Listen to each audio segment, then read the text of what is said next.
Welcome to mini foods Jaisingh. எல்லோருக்கும் வணக்கம்.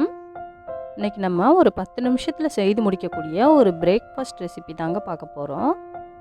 இது டீ டைம் ஸ்நாக்காக கூட நம்ம எடுத்துக்கலாம், ரொம்ப சுவையாக இருக்கும்.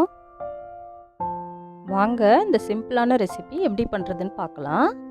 இன்றைக்கி நான் 2 மீடியம் சைஸ் உருளைக்கிழங்கு தோல் சீவி எடுத்துருக்கிறேன். அதை இது போல் துருவி வச்சுக்கிடுவோம். எல்லாத்தையுமே இது போல் துருவி எடுத்துட்டு ஒரு பாத்திரத்தில் தண்ணி எடுத்துக்கிடுவோம்.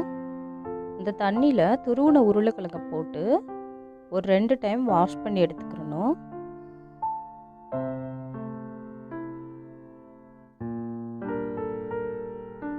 லைட்டாக இது போல் கையால் கிளறி விட்டு 2 டைம் வாஷ் பண்ணி எடுத்துக்கிடுவோம்.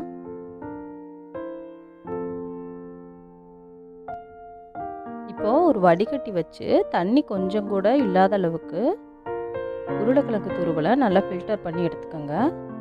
இது போல் நல்லா உதிரி உதிரியாக இருக்கும். இதில் 2 பெரிய வெங்காயம் சின்னதாக கட் பண்ணதை ஆட் பண்ணிக்கிற போகிறோம்.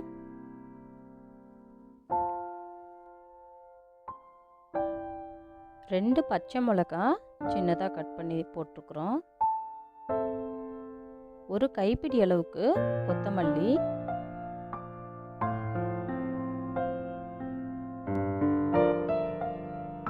தேவையான அளவு உப்பு இதிலேயே ஆட் பண்ணிடலாம்.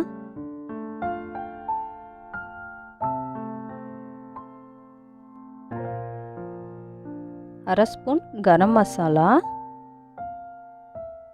1 ஸ்பூன் மிளகாய் தூள், நீங்கள் காரம் தேவைக்கேற்ப போட்டுக்கோங்க.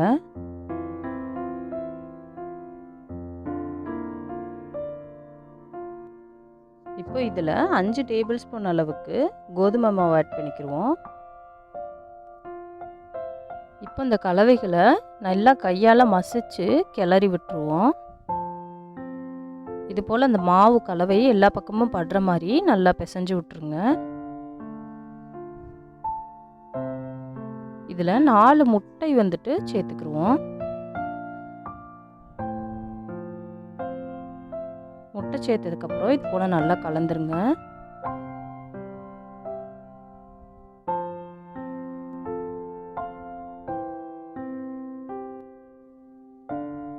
முட்டை எல்லா பக்கமும் படுற மாதிரி இது போல் நல்லா கலந்து விட்டுருங்க. இப்போ இதில் 1 ஸ்பூன் அளவுக்கு மிளகுத்தூள் ஆட் பண்ணிவிட்டு நல்லா கலந்து விட்டுருவோம்.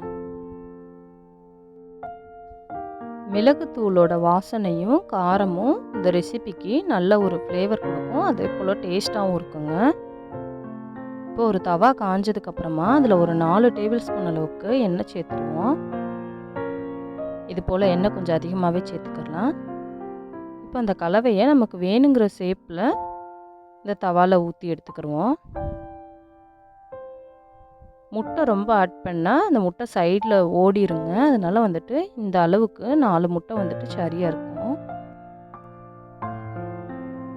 கேஸ் ஸ்டவ் மீடியம் ஃப்ளேமில் வச்சுட்டு ஒரு 3 மினிட்ஸ் ஆனதுக்கப்புறமா அடுத்த பக்கம் திருப்பி போட்டுடலாம்.